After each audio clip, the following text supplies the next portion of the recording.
Apabila ada seorang pria menjadi wanita transgender, kemudian dibaptis, apakah masih ada keselamatan untuknya?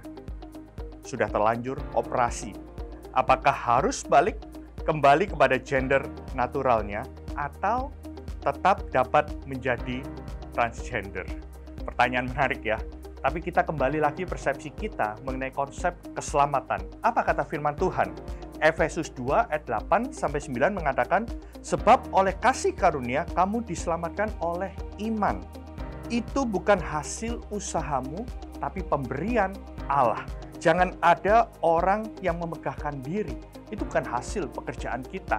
Oleh karena itu, saya percaya keselamatan itu adalah kasih karunia.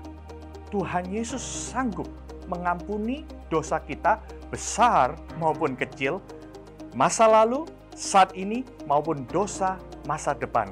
Ketika kita bertobat, kita kembali pada jalan yang benar, kita berpaling dari jalan-jalan yang jahat, termasuk dosa transgender ini.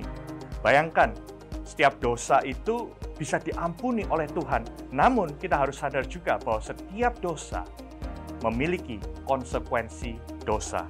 Contoh, ketika Anda jatuh dalam dosa perzinahan, hamil di luar nikah, tentu memiliki konsekuensi tersendiri.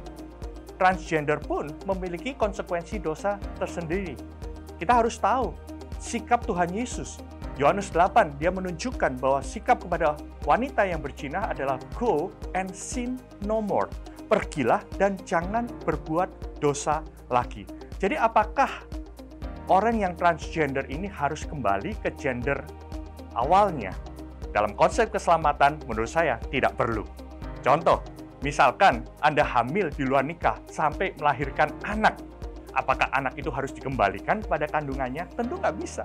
Tapi kita harus tahu bahwa ada prinsip penting dalam kita menerima keselamatan itu adalah pertama bertobat, kedua konsep perpalingan dari jalan-jalan yang jahat. Dia setuju untuk dia berbalik menuju jalan yang benar melalui proses Tuhan, termasuk apa? Menanggung setiap konsekuensi dosa. Dia harus siap menanggung konsekuensi dosa yang akan dia hadapi. Namun bukan dengan kekuatan sendiri lagi, ada pertolongan Tuhan. Karena itu terus ada di dalam komunitas, terus datang ke gereja, miliki orang-orang sekitar kita yang dapat berbicara dalam kehidupan kita, sehingga orang tersebut bisa dimuridkan. Dengan demikian, dia akan bertumbuh sesuai dengan karakter Kristus.